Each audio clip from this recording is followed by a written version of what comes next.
ఈ ఎపిసోడ్ ప్రారంభంలో first episode లో చూసిన సేమ్ స్విమ్మింగ్ పూల్ సీన్ తో లింక్ చేస్తూ చూపిస్తారు. ఇంకా అక్కడ చూసిన అదే పింక్ టెడ్డీ బేర్ కనిపిస్తుంది. అయితే ఈసారి టెడ్డీ పూర్తిగా మునిగిపోతున్నట్టుగా కనిపిస్తూ ఉంటది. అయితే ఈ టెడ్డీని ఎందుకని ప్రత్యేకంగా చూపిస్తున్నారు అన్నది మనం పోన్ చూస్తాం. అప్పుడే ఆ పూల్ దగ్గర ఒక వ్యక్తి వచ్చి నిలబడి ఆ టెడ్డీ బేర్ ని పూల్ నుండి బయటికి తీసి ఎండలో పెట్టగానే అక్కడ చాలా వస్తువులను ఎవిడెన్స్ గా పెట్టుంటారు. ఇంకా అక్కడ చివరిలో మనకి వాల్టర్ మామ అద్దాలు కనిపిస్తాయి. సో సిచ్యువేషన్ ని చూస్తూ ఉంటే వాల్టర్ ఫ్యామిలీకి ఏదో అయినట్టుగా ఉంది.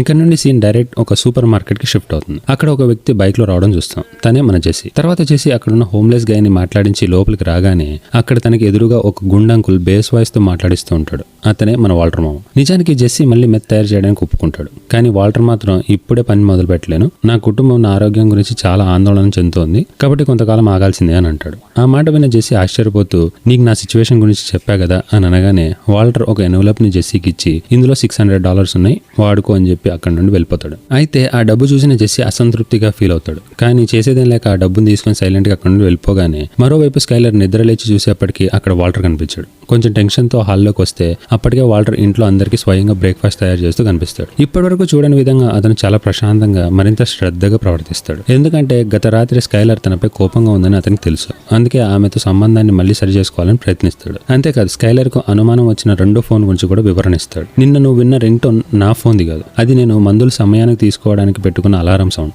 దాన్ని విన్న నువ్వు నన్ను తప్పుగా అనుకుంటున్నావు అని చెప్తూ ఉండగా స్కైలర్ ముఖం ఒక్కసారిగా మాడిపోతుంది. ఇంకా వాల్టర్ మాత్రం అక్కడే ఉన్న ప్లేట్స్ ని అడుగుతూ మాట్లాడుతూనే ఉంటాడు. ఉన్నటువంటి కార్ సౌండ్స్ విని వెనక్కి తిరిగి చూస్తే అప్పటికే స్కైలర్ తన మాటలేవి వినుకోకుండా అక్కడ నుండి కారులో వెళ్ళిపోతుంది. అది చూసిన వాల్టర్ నిరాశగా అక్కడే నిల్చుండిపోతాడు. ఇక మరోవైపు జెస్సీ ఒక రూమ్ లో ఒంటరిగా కూర్చొని ఏదో టెన్షన్ లో ఉండగా అప్పుడే అక్కడికి అతని తల్లిదండ్రులు ఎంట్రీ ఇస్తారు. అది చూసిన జెస్సీకి మెంటల్ ఎక్కిపోతుంది. ఏం జరగబోతోందా అన్న టెన్షన్ తో. అప్పుడే సూట్ లో ఉన్న వ్యక్తి ఒక లీగల్ నోటీస్ ని తనకి అందిస్తాడు. నిజానికి ఈ సూట్ బాబాయ్ లాయర్ అండ్ ఇక్కడ తన తల్లిదండ్రులు జెస్సీకి ఒక లీగల్ నోటీస్ ఇస్తారు. అది కూడా తను ఇప్పుడు ఉంటున్న ఇంటిని వదిలి వెళ్ళాలని చెప్పి. ఈ మాట వినగానే జెస్సీకి మైండ్ పోతుంది. దాంతో వాళ్ళ అమ్మ నాన్నలతో ఆ ఇల్లు నాది, నాకు ఆంటీ ఇచ్చి వెళ్ళింది అని చెప్పడానికి చాలా రకాలుగా ట్రై చేస్తాడు. కానీ వాళ్ళిద్దరు మాత్రం 72 గంటలు ఆ ఇంటిని ఖాళీ చేయాలని చెప్పగానే జెస్సీ బాధ ఇంకా కోపంతో నాతో ఇలా ఎందుకు చేస్తున్నారు అని తన తల్లిదండ్రుల దగ్గర వాపోతాడు. అప్పుడే జెస్సీ తల్లి తన మైండ్ పోయేలా నిన్న ఒక DEA అధికారి మన ఇంటికి వచ్చి నీ గురించి విచారించారు అని చెప్తుంది. జెస్సీ వెంటనే ఆ విషయాన్ని కవర్ చేసేలా అబద్ధం చెప్తూ నేను ఇప్పుడు DEAకి సహాయం చేస్తున్నాను,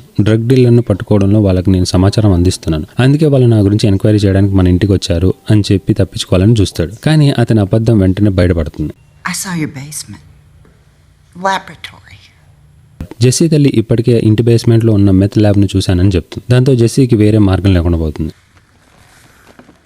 మరోవైపు వాల్టర్ ఇంట్లో స్కైలర్ కోసం ఎదురు చూస్తూ అక్కడే హాల్లో కూర్చొని ఉంటాడు. కొద్దిసేపటికి స్కైలర్ ఇంటికి తిరిగి వస్తుంది. ఇంకా ఏవో టెలిగ్రామ్స్ ని చూస్తూ ఉండగా వాల్టర్ తనని మాట్లాడించే ప్రయత్నం చేస్తూ ఉంటాడు. కానీ ఆమె కోపం మాత్రం ఇంకా తగ్గలేదు. వాల్టర్ తన దగ్గర ఏదో ముఖ్యమైన విషయం దాచిపెడుతున్నాడనే అనుమానం ఆమె మనసులో బలంగా నడుకుపోయి ఉంటుంది. దాంతో వాల్టర్ ఎంత మాట్లాడేందుకు ప్రయత్నించినా స్కైలర్ మాత్రం నాకేం సంబంధం లేదు అన్నట్టుగా పట్టించుకోకుండా ఇగ్నోర్ చేస్తుంది. తర్వాత వాల్టర్ బెడ్రూమ్ లోకి వచ్చి నేను మళ్ళీ క్యాన్సర్ సపోర్ట్ గ్రూప్ కి వెళ్ళాలనుకుంటున్నాను అని చెప్పిన స్కైలర్ రియాక్షన్ మాత్రం చాలా అంటే చాలా కోపాన్ని తెప్పించేలా ఉంటుంది. మనోడికి బీపీ లేస్తున్నా కూడా పూర్తిగా కంట్రోల్ చేసుకుని ఉంటాడు. మరోవైపు జెస్సీ తన బెడ్రూమ్ లో ప్రశాంతంగా నిద్రపోతూ ఉండగా అప్పుడే అకస్మాత్తుగా తన తల్లి గదిలోకి వచ్చి జెస్సీని లేపుతుంది. తన తల్లిని చూసిన వెంటనే గదిలో ఉన్న డ్రగ్ కి సంబంధించిన వస్తువులన్నీ తొందరగా దాచే ప్రయత్నం చేస్తాడు. కొద్దిసేపటికి ఇంట్లో ఉన్న సామానంతా బయట తరలిస్తున్నారని గమనిస్తాడు. అప్పుడు జెస్సీ తన తల్లిని మనం ఇద్దరం కూర్చొని ఆ విషయం గురించి మాట్లాడుకుందాం అని ఎంత చెప్పినా ఆమె మాత్రం మాట్లాడే సమయం ఎప్పుడో దాటిపోయింది అని చెప్పేస్తుంది. ఆ మాట విన్న జెస్సీ కోపంతో తన తల్లిపై అరవడం ప్రారంభిస్తాడు. దాంతో జెస్సీ తల్లి జెస్సీ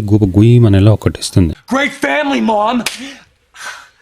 ఆ ఒక్క చెంపదెబ్బతో జెస్సీ శాంతిస్తాడు. వెంటనే మళ్ళీ ప్రశాంతంగా మాట్లాడి ఆమెను ఒప్పించే ప్రయత్నం చేస్తాడు. కానీ ఆమె ఒక్క మాట కూడా వినుకోకుండా అక్కడి నుండి వెళ్ళిపోతుంది. మరోవైపు వాల్టర్ ఇంట్లో మళ్ళీ వంట చేస్తూ కనిపిస్తాడు. అప్పుడే ఉన్నటువంటి డోర్ బెల్ మోగుతుంది. ఇంకా అక్కడ వాల్టర్ జూనియర్ ఫ్రెండ్ తన కోసం వచ్చుంటాడు. ఆ సమయంలో వాల్టర్కు ఒక కొత్త విషయం తెలుస్తుంది. వాల్టర్ జూనియర్ ఇప్పుడు తన పేరును ఫ్లిన్ గా మార్చుకున్నాడు. ఆ పేరు విన్న వెంటనే వాల్టర్ ఆశ్చర్యపడి ఈ విషయం నీకు ముందే తెలుసా అని స్కైలర్ని అడుగుతాడు. ఆ తర్వాత అందరికీ ఆమ్లెట్ తినమని చెప్తాడు. కానీ స్కైలర్ నేను బయటకు వెళ్తున్నానని సమాధానం ఇస్తుంది. దాంతో వాల్టర్ పిచ్చి పీక్స్ లో చేరుకుంటుంది. అప్పుడే సడన్ గా వాల్టర్ ఇంటి ల్యాండ్ లైన్ కు ఫోన్ వస్తుంది. ఆ ఫ్రస్ట్రేషన్ లో ఫోన్ ఆన్సర్ చేయగానే కాల్లో జెస్సీ ఉంటాడు. ఈ ఒక్క విషయంతో వాల్టర్ బుర్ర హీట్ ఎక్కిపోయి తన మీద అరవడం స్టార్ట్ చేస్తాడు. మరోవైపు జెస్సీ తన పరిస్థితి గురించి వాల్టర్ చెప్పడానికి ప్రయత్నిస్తాడు. కానీ వాల్టర్ నేను ఇప్పుడు మాట్లాడలేను అని చెప్పి వెంటనే ఫోన్ పెట్టేస్తాడు. పెట్టేస్తాడు.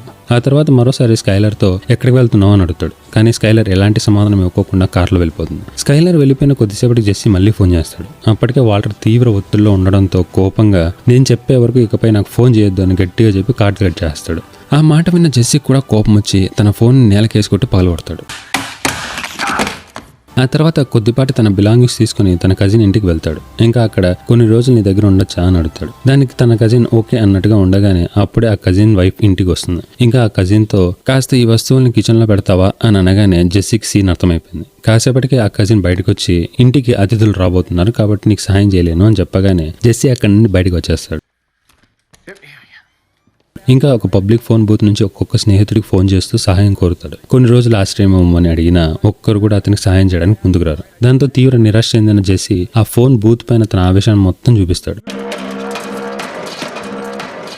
This is how Jessie reacts. తను ఆలోచన కంటే కూడా ఎక్కువ ఎమోషనల్ గానే ఉంటాడు. అలా ఫోన్ పక్కన పెట్టి వచ్చి చూసేప్పటికీ తన బైక్ కూడా దొంగిలించబడి ఉంటుంది. దాంతో జెస్సీ తన ఫేట్ని ప్రశ్నించుకుంటాడు. ఇప్పటికే ఇల్లు పోయింది, చేతిలో డబ్బు లేదు, అవసరానికి వచ్చిన ఒక్క స్నేహితుడు కూడా సాయం చేయడం లేదు, దానికి తోడు ఉన్న బైక్ కూడా పోయింది. ఇక్కడితో జెస్సీ పూర్తిగా ఒంటరివాడిగా నిస్సహాయ స్థితిలో రోడ్డు మీద నిలబడిపోయాడు. ప్రతి మనిషి లైఫ్ లో ఇలాంటి ఒక సిచ్యువేషన్ వచ్చి ఉంటుంది మామ. అలాంటి సిచ్యువేషన్ మీరు ఏదైనా ఎక్స్పీరియన్స్ చేసుంటే #me అని కామెంట్ చేయండి. చిట్ట చివరికి జెస్సీకి మరో మార్గం లేక బ్యాడ్జర్ బంధువు దగ్గర పెట్టిన ఆర్వీలో సేద తీరాలని నిర్ణయించుకుంటాడు. దొంగతనంగా ఆ ఫెన్సింగ్ ని దాటుకొని ఒక బాక్స్ మీద నిల్చొని ఉండగా సడన్ గా ఆ బాక్స్ విరిగిపోయి జెస్సీ అందులో పడిపోతాడు. నిజానికి అది ఒక బాత్రూమ్. అందులో ఉన్న డ్రైనేజ్ వాటర్ మొత్తం బయటికి రాగానే జెస్సీ కూడా ఆ మురికి నీళ్ళలో పడిపోతాడు. ఇంకా అదే వాసనతో ఆర్వీలోకి ఎంటర్ అవ్వగానే తన పరిస్థితిని తలుచుకుంటూ గతి లేక మాస్క్ పెట్టుకొని బోర్ను ఏడుస్తూ ఆ అడవిలో అలానే పడుకుండిపోతాడు. ఇక మరోవైపు స్కైలర్ మరోసారి ఎలాంటి వివరణ ఇవ్వకోకుండా ఇంటి నుండి బయటకు వెళ్ళిపోతుంది. ఆ తర్వాత వాల్టర్ తన కుమారుడు వాల్టర్ జూనియర్ చూసి ఈ రోజు మా ఇద్దరం కలిసి కాస్త సరదాగా గడుపుతాం అని చెప్పి అతనికి డ్రైవింగ్ నేర్పించడానికి తీసుకెళ్తాడు. అక్కడ వాల్టర్ జూనియర్ నా ఫ్రెండ్ లూయిస్ నాకు ఇప్పటికే డ్రైవింగ్ నేర్పాడు అని చెప్తాడు. అయితే వాల్టర్ మాత్రం సరైన పద్ధతిలో ఎలా డ్రైవ్ చేయాలో ఒక్కో విషయం ఓపికగా నేర్పిస్తాడు. మరోవైపు బ్యాడ్జర్ బంధువు క్లౌస్కు తన ఆర్వీలో ఎవరో ఉన్నారని అనుమానం కలుగుతుంది. దాంతో వెంటనే ఒక గన్ తీసుకుని ఆర్వీలోకి వెళ్లి చూసేసరికి అక్కడ జెస్సీ నిద్రపోతూ కనిపిస్తాడు. క్లౌస్ వెంటనే లాస్ట్ టైం ఇవ్వాల్సిన డబ్బు ఇంకా ఇవ్వలేదు, అంతేకాకుండా నేను ఈ ఆర్వీని రెడీ చేశాను, అందులో ఉన్న ప్రాబ్లం కూడా సెట్ అయింది, సో లేట్ చేయకుండా నా డబ్బు నాకు ఇస్తే సరిపోతుంది అని అంటాడు. జెస్సీ తన పరిస్థితిని వివరించి ప్రస్తుతం నా దగ్గర డబ్బు లేదు, కానీ త్వరలోనే మొత్తం తిరిగిస్తాను అని చెప్తాడు. కానీ క్లౌజ్ అతని మాటలు నమ్మడు. డబ్బు ఇవ్వకపోతే ఈ ఆర్వీలో ఉన్న సామాన్ అంతా అమ్మేస్తాను అని హెచ్చరించి జెస్సీని బయటికి నెట్టేస్తాడు. కొద్దిసేపటి తర్వాత క్లౌస్ ఆర్వీలో ఉన్న వస్తువులను నమ్మడానికి ఎవరో వ్యక్తితో ఫోన్లో మాట్లాడుతూ ఉండగా అదే సమయంలో జెస్సీ అవకాశం చూసి గేట్ దూకి ఆర్వీని అక్కడి నుండి తీసుకొని పారిపోతాడు. ఇక్కడ నుండి కథ వాల్టర్ ఇంటికి మారుతుంది. వాల్టర్ స్కైలర్తో తన తప్పులకు క్షమాపణ చెప్తూ నేను నిన్ను మన కుటుంబాన్ని చాలా ప్రేమిస్తున్నాను అని మనస్ఫూర్తిగా చెప్తాడు. కానీ స్కైలర్ మాత్రం ఏమాత్రం కరగదు. ఆమె ప్రవర్తన చూసి వాల్టర్ కూడా విసిగెత్తిపోతాడు. దాంతో స్కైలర్ వైపు చూసి నీ మనసులో ఏముందో నేరుగా చెప్పు అని అడుగుతాడు. అప్పుడు స్కైలర్ నువ్వు చెప్పు అసలు ఏం జరుగుతుంది అని అనగానే వాల్టర్ నిజం చెప్పుకోకుండా అన్నింటినీ తిరస్కరిస్తూనే ఉంటాడు. దాంతో విసిగెత్తిపోయిన స్కైలర్ మరోసారి కారులో ఎక్కడికో వెళ్తూ ఉండగా సడన్ గా వాల్టర్ కి ఏదో కనిపించి సైలెంట్ అయిపోగానే స్కైలర్ అక్కడి నుండి వెళ్ళిపోతుంది. నిజానికి అక్కడ ఆర్వీ కనిపిస్తుంది. అది చూసిన వెంటనే వాల్టర్ పరిగెత్తుకుంటూ అక్కడికి వచ్చి జెస్సీ పైన ఒక్కసారిగా విరుచుకుపడతాడు. కానీ స్కైలర్ ఎందుకు అలా బిహేవ్ చేస్తుందో తెలియదు. కోపం ఎవరి మీద చూపించాలో అర్థం కాక మొత్తం ఫ్రస్ట్రేషన్ జెస్సీ మీద తీస్తాడు. జెస్సీ తన పరిస్థితి గురించి చెప్పడానికి ప్రయత్నించిన వాల్టర్ ఒక్క మాట కూడా వినడు. చివరికి విసిగెత్తిపోయిన జెస్సీ నాకు డబ్బు చాలా అవసరం అని సహాయం కోరుతాడు. దానికి వాల్టర్ నీ తప్పుల వల్లే నీ డబ్బు అంతా పోయింది, అందుకు నేను బాధ్యత వహించాల్సిన అవసరం లేదు అని గట్టిగా సమాధానం ఇస్తాడు. అంతేకాకుండా జెస్సీని తీవ్రంగా అవమానించేలా మాట్లాడతాడు. ఆ మాటలు విన్న జెస్సీ కూడా పిచ్చి కోపం వచ్చేస్తుంది. కాస్ గత 24 గంటలు తన జీవితంలో చాలా పాఠాలను నేర్పించేసింది. సో తన కోపాన్ని కూడా ఎవరి మీద చూపించాలో తెలియక మొత్తం అంతా కూడా వాల్టర్ మీద చూపిస్తాడు. ఇక్కడితో ఇద్దరి మధ్య గొడవ మొదలవుతుంది.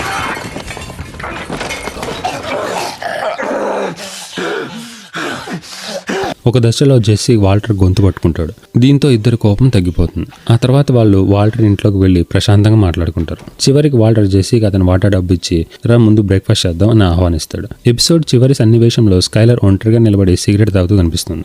ఇక్కడతో బ్రేకింగ్ బ్యాడ్ సీజన్ 2 ఎపిసోడ్ 4 ముగుస్తుంది మామ. ఈ ఎపిసోడ్ లో వాల్టర్ జెస్సీ ఇద్దరి జీవితంలో ఎంత కష్టమైన పరిస్థితులను ఎదుర్కొన్నారో స్పష్టంగా చూపించారు. జెస్సీ పరిస్థితి అయితే మరింత దారుణంగా మారింది. అతని దగ్గర ఇప్పుడు సొంత ఇల్లు కూడా లేదు. మరోవైపు స్కైలర్ తో సంబంధం పూర్తిగా దెబ్బతినడంతో వాల్టర్ మానసికంగా కూడా తీవ్ర ఒత్తిడిని ఎదుర్కొంటున్నాడు. ఇలాంటి పరిస్థితుల్లో కూడా ఈ ఇద్దరు మళ్ళీ తమ మెత్ వ్యాపారాన్ని ఎలా ప్రారంభిస్తారు, మళ్ళీ ఎలా బలంగా తిరిగి నిలబడతారన్నది మనం నెక్స్ట్ ఎపిసోడ్లో చూద్దాం. Breaking bad season 2 episode 5.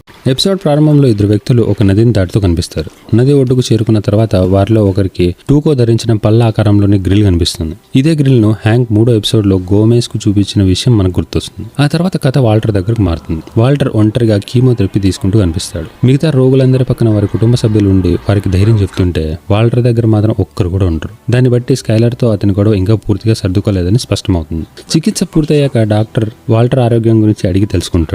అలాగే నీ చికిత్సలో మొదటి దశ విజయవంతంగా పూర్తయింది అని చెప్తాడు. అప్పుడు కూడా స్కైలర్ అక్కడికి రాకపోవడంతో డాక్టర్ మీ ఇద్దరి మధ్య అన్ని బాగానే ఉన్నాయా అని ప్రశ్నిస్తాడు. వాల్టర్ మాత్రం నిజాన్ని దాచిపెట్టి ఎస్ డాక్టర్ అన్ని బాగానే ఉన్నాయి అని చెప్పి ఆ విషయాన్ని అక్కడితో ముగిస్తాడు. తర్వాత వాల్టర్ ఆసుపత్రి బిల్లు చెల్లించే కౌంటర్ దగ్గరికి రాగానే బిల్ అమౌంట్ చాలా ఎక్కువగా ఉండడంతో అక్కడి సిబ్బంది మీ దగ్గర హెల్త్ ఇన్సూరెన్స్ ఉందా అని అడుగుతారు. కానీ వాల్టర్ లేదు, నేను మొత్తం డబ్బు రూపంలో చెల్లిస్తాను అని సమాధానం ఇస్తాడు. మరోవైపు ఇంట్లో స్కైలర్ ఇన్సూరెన్స్ కంపెనీతో ఫోన్లో మాట్లాడుతుంది. అక్కడి నుంచి క్యాన్సర్ చికిత్సకు సంబంధించిన ఖర్చులు మాత్రమే మా ఇన్సూరెన్స్ పరిధిలో ఉంటాయి. దాంతో స్కైలర్ వాల్టర్ను ఈ బిల్లును కూడా ఎలియట్ గ్రెచెన్ భరిస్తారేమో అడుగు అని అంటుంది. ఇంకా అదే రోజు రాత్రి వాల్టర్ వెంటిలేషన్లో దాచిన డబ్బును బయటికి తీసి లెక్క పెడతాడు. కానీ తన అవసరాలతో పోలిస్తే చాలా తక్కువగా ఉందని గ్రహిస్తాడు. అప్పుడే వాష్రూమ్ కబోర్డ్లో ఒక సిగరెట్ ప్యాకెట్ కనుకుంటాడు.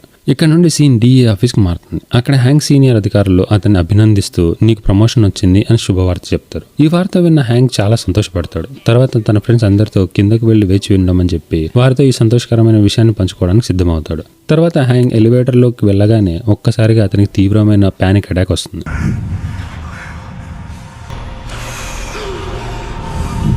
టూకోతో జరిగిన కాల్పుల ఘటన అతని మనసుపై ఎంతటి ప్రభావం చూపిస్తుందో ఈ సీన్ ద్వారా అర్థమవుతుంది. అయినా బయటకు మాత్రం ఏమీ జరగనట్టుగా నటిస్తూ నేను పూర్తిగా బాగానే ఉన్నాను అని అందరినీ నమ్మించే ప్రయత్నం చేస్తాడు. మరోవైపు చేసి ఆర్వీ దొంగిలించిన తర్వాత యజమాని ఇంటికి వెళ్లి తనకి ఇవ్వాల్సిన డబ్బును తిరిగి ఇస్తాడు. అంతేకాకుండా ఆర్వీకి జరిగిన నష్టానికి కూడా అదనంగా డబ్బు ఇచ్చి మళ్లీ ఆ ఆర్వీని ఉపయోగించుకోవడానికి ఒప్పందం కుదుర్చుకుంటాడు. తర్వాత జెస్సీ తక్కువ అద్దె ఉన్న ఇల్లు కోసం వెతకడం ప్రారంభిస్తాడు. అలా వెతుకుతూ ఒక అపార్ట్మెంట్ కి చేరుకుంటాడు. ఆ ఇంటి యజమాని పేరు జేన్. జెస్సీ దగ్గర అవసరమైన అన్ని డాక్యుమెంట్స్ లేకపోయినప్పటికీ డబ్బు కూడా పూర్తిగా చెల్లించలేనప్పటికి కూడా ఎలాగోలా జేన్ ను ఒప్పించి ఆ ఇల్లు అద్దెకు తీసుకుంటాడు. ఈ సన్నివేశంలో జెస్సీ జేన్ మధ్య మంచి కెమిస్ట్రీ కూడా మొదలవుతుంది. చివరిగా జేన్ DBAR అనే ఒక ముఖ్యమైన విషయాన్ని జెస్సీకి చెప్తుంది. అంటే లైక్ అవసరం లేని సమస్యలు సృష్టించకూడదని చెప్పి హెచ్చరిస్తుంది. జెస్సీ కూడా ఆ నియమానికి అంగీకరిస్తాడు. ఇక మరోవైపు హ్యాంక్ తన గ్యారేజ్ లో ఒంటరిగా కూర్చొని బీర్ బాటిల్స్ ని రెడీ చేస్తూ ఉండగా అక్కడికి మేరీ వచ్చి నిన్న నీకు ప్రమోషన్ వచ్చింది కానీ ఈ రోజు లీవ్ తీసుకున్నావు, ఏమైంది,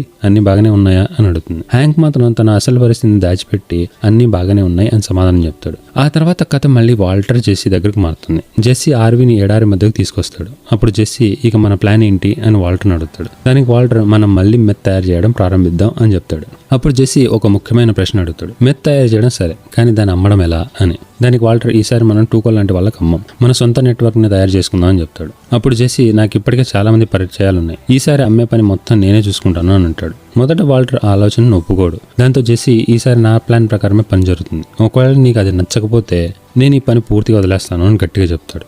అతని మాటలకు వాల్టర్ దగ్గర ఎలాంటి సమాధానం ఉండదు. చివరికి జెస్సీ చెప్పిన ప్లాన్కే వాల్టర్ అంగీకరిస్తాడు. కొద్దిసేపటి తర్వాత జెస్సీ తన కొత్త ఇంటికి వెళ్తాడు. అక్కడికి అతని స్నేహితులు కొంబో, స్కిన్నీ పీట్, బ్యాడ్జర్ వస్తారు. వీళ్ళంతా కూడా జెస్సీ లాగానే డ్రగ్స్ కు బానిసలే. జెస్సీ వాళ్ళతో కొత్త బిజినెస్ ప్లాన్ గురించి మాట్లాడుతూ నేను మీకు అత్యుత్తమ నాణ్యత కలిగిన మెత్ ఇస్తాను, దాన్ని మీరు అమ్మాలి అని చెప్తారు. అంతేకాకుండా ఒక్కొక్కరు $2,500 విలువైన మెత్ని అమ్మితే అందులో $2,000 నాకు ఇవ్వాలి, ఇంకా మిగిలిన $500 మీరే ఉంచుకోవచ్చు అని చెప్పి ఒప్పందం చెప్పాక వారిని మోటివేట్ చేసేలా మీరు ఎంత ఎక్కువ అమ్మితే అంత ఎక్కువ లాభం మీకే వస్తుంది అని చెప్పి వారిని ఉత్సాహపరుస్తాడు. దాంతో వాళ్ళ ముగ్గురు ఈసారి మెత్ ధర చాలా ఎక్కువగా ఉంది కదా అని అడుగుతాడు. దానికి చేసి ప్రస్తుతం మార్కెట్లో మెత్ సరఫరా చాలా తక్కువగా ఉంది, అందుకే ఎంత ధర చెప్పినా కొనడానికి సిద్ధంగా ఉన్న వాళ్ళు చాలా మంది ఉన్నారు అని వివరిస్తాడు. మరోపక్క వాల్టర్ కుటుంబం కారులో హ్యాంక్ ఇంటికి వెళ్తూ కనిపిస్తారు. ఈ సమయంలో వాల్టర్ ఒక అనుమానం వస్తుంది. స్కైలర్ మళ్ళీ సిగరెట్ తాగడం ప్రారంభించిందేమో అనుకుని ఆమె కారులో ఏమైనా ఆధారాలు ఉన్నాయేమో అని వెతకడం ప్రారంభిస్తాడు. మరోవైపు హ్యాంక్ తన ప్రమోషన్ సందర్భంగా ఇంట్లో ఒక చిన్న పార్టీ ఏర్పాటు చేస్తాడు. అయితే ఈ ప్రమోషన్ కారణంగా అతను ఇప్పుడు ఎల్ పాసోకు బదిలీ అవ్వాల్సి ఉంటుంది. ఈ విషయం మేరీకి అస్సలు నచ్చదు, ఎందుకంటే ఆ ప్రాంతంలో ఇంకా ప్రమాదకరమైన డ్రగ్ కార్టల్స్ పనిచేస్తున్నాయని ఆమెకు తెలుసు. హ్యాంక్ భద్రత గురించి ఆమె చాలా ఆందోళన చెందుతుంది. ఇక కిచెన్ లో స్కైలర్, మేరీ ఇద్దరు మాట్లాడుకుంటూ ఉంటారు. అప్పుడు స్కైలర్ షాప్ లిఫ్టింగ్ సంఘటన జరిగినప్పుడు నాతో అబద్ధం చెప్పావు, కనీసం అందుకు ఒక్క క్షమాపణ కూడా చెప్పలేదు అని అంటుంది. కొద్దిసేపు ఆలోచించిన మేరీ చివరకు స్కైలర్ కు సారీ చెప్తుంది. ఆ ఒక్క క్షమాపణతో ఇద్దరి మధ్య ఉన్న విభేదాలు పూర్తిగా ముగిసిపోతాయి. ఆ తర్వాత వాల్టర్ జూనియర్ హ్యాంక్ ను టూకోతో జరిగిన ఎన్కౌంటర్ గురించి అడుగుతాడు. హ్యాంక్ మాత్రం పెద్దగా వివరాలు చెప్పుకోకుండా అంతా చాలా వేగంగా జరిగిపోయింది అని మాత్రమే సమాధానం ఇస్తాడు. అప్పుడే వాల్టర్ మరో ప్రశ్న అడుగుతాడు, టూకో లాంటి వాళ్ళు అసలు ఎక్కడి నుంచి వస్తారు అని. దానికి హ్యాంక్, వాళ్ళు ఎక్కడి నుంచి వస్తారో నాకు తెలియదు, నా పని వాళ్ళని ఆపడం అంతే అని సమాధానం చెప్తాడు. నిజానికి వాల్టర్ కూపీలు ఆడడానికి ట్రై చేస్తున్నట్టుగా అనిపిస్తుంది. మరోవైపు జెస్సీ వేసిన ప్లాన్ బాగా పనిచేస్తుంది. అతని స్నేహితులు మెత్తును విజయవంతంగా అమ్మడం ప్రారంభించారు.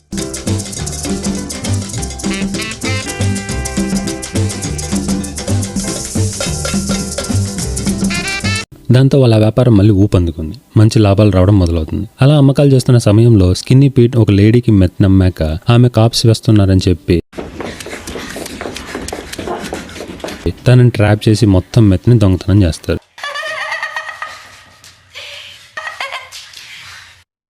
తర్వాత రోజు జెస్సీ వాల్టర్ని కలిసి అమ్మకాల ద్వారా వచ్చిన డబ్బులు అతని వాటాన్ని ఇస్తాడు. అయితే వాల్టర్ వెంటనే ఒక విషయం గమనిస్తాడు. తాను తయారు చేసిన మెత్ పరిణామానికి తగ్గట్టు డబ్బు రాలేదని అర్థం చేసుకుంటాడు. అప్పుడు జెస్సీ, నా స్నేహితుల్లో ఒకరిని కొంతమంది జంకీలు దోచుకున్నారు అని చెప్తాడు. ఇకపై ఇలా జరగకుండా ఉండాలంటే వాళ్ళలో నీ మీద భయం ఉండాలి. టూకోని ఎవ్వరు గాని దోచుకోలేకపోయారు. ఎందుకో తెలుసా? ఎందుకంటే అందరికీ అతని మీద భయం ఉండేది అని చెప్తాడు.